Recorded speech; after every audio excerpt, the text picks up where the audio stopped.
pour vous partager un essentiel de qui je suis. J'ai envie de le faire en prenant 5 temps de ma vie, avec le regard, la conscience que j'en ai aujourd'hui. Premier temps que je choisis, c'est lorsque j'étais dans mon école de commerce. Et c'est à ce moment-là que j'ai commencé à apprécier l'école, parce que c'était concret. Il y avait des stages en entreprise. Et c'est révélateur de qui je suis, parce que je suis une femme de terrain et que j'ai ce besoin de concret, de sens à ce que je fais. Et là, j'y prends du plaisir. Deuxième temps, c'est mon métier de commercial que j'ai fait pendant 20 ans. J'ai adoré ce métier, notamment parce que je me mettais des défis. Déjà, j'ai choisi de vendre des systèmes techniques avec des ventes à long terme, des investissements coûteux dans un univers très masculin. J'ai aussi fait le choix de déménager plusieurs fois, même seule, de repartir de zéro. Et j'ai aimé réussir, non pas par rapport aux autres, parce que je n'aime pas la compétition, elle me met une pression qui me tétanise, mais parce que ça m'a permis d'évoluer, de grandir, de me dépasser. Et ça, c'est une source d'épanouissement pour moi. Ça me rappelle une formation que j'ai faite où on testait son niveau d'empathie et où j'ai eu un résultat déplorable.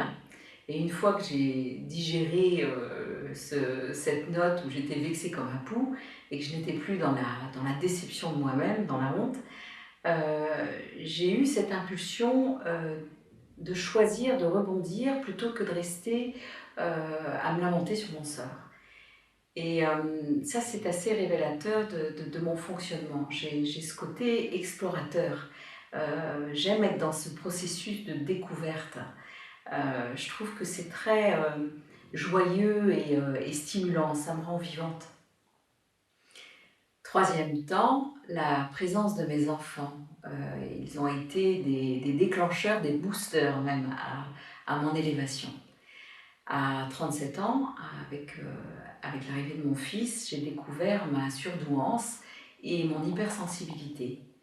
Ça a balayé un bon nombre de croyances et notamment celle de penser me connaître.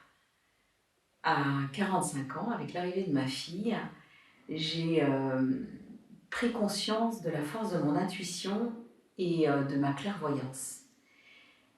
Et ça a balayé toutes mes peurs et mes idées toutes faites sur le domaine de l'immatériel, du non-visible, de l'extraordinaire. J'ai commencé à écrire de manière intuitive avec un premier livre qui s'est écrit en 2 mois, alors qu'elle avait 9 mois et que j'étais bien occupée. Ces expériences m'ont permis de découvrir et d'accéder, d'intégrer une autre réalité. Quatrième temps, ma rencontre avec le saboteur lorsque je me suis formée sur Paris au coaching en 2010. Ça a été une révélation et la découverte de ma spécificité à le mettre en lumière. De là, j'ai créé une méthode intuitive pour découvrir, apprivoiser son ego, et le roi des saboteurs est devenu le chaboteur. C'est un épisode de ma vie où j'ai vécu beaucoup de danse entre le mental et l'intuitif. Et j'ai pris conscience de la puissance de la création, de sa facilité, de sa fluidité, quand on sait être en mode intuitif et mettre son cerveau sur pause. J'ai vécu des concrétisations inimaginables avec la tête. Jamais je n'aurais pensé pouvoir écrire et éditer des livres, des jeux de cartes d'oracle, une méthode intuitive pour aller à la rencontre de son ego. Cinquième temps, c'est une rencontre, une guidance qui m'a permis de retrouver l'accès à mon chemin spirituel. Je faisais cette association spiritualité égale religion. Et donc j'étais dans cette croyance qui me bloquait, qui me mettait dans une impasse. Et cet accompagnement m'a permis de changer de regard sur le divin et de me réapproprier ma vision de ce qu'est Dieu, l'univers, le tout, sans l'associer à un étendard, à des obligations, à un savoir extérieur qui me dicte dans ma conduite.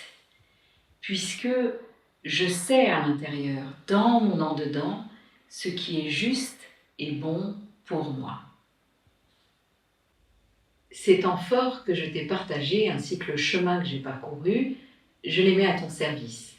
Et je suis à tes côtés pour t'accompagner à retrouver une posture ajustée pour plus d'impact, d'ancrage, de fluidité et joie dans ton approche.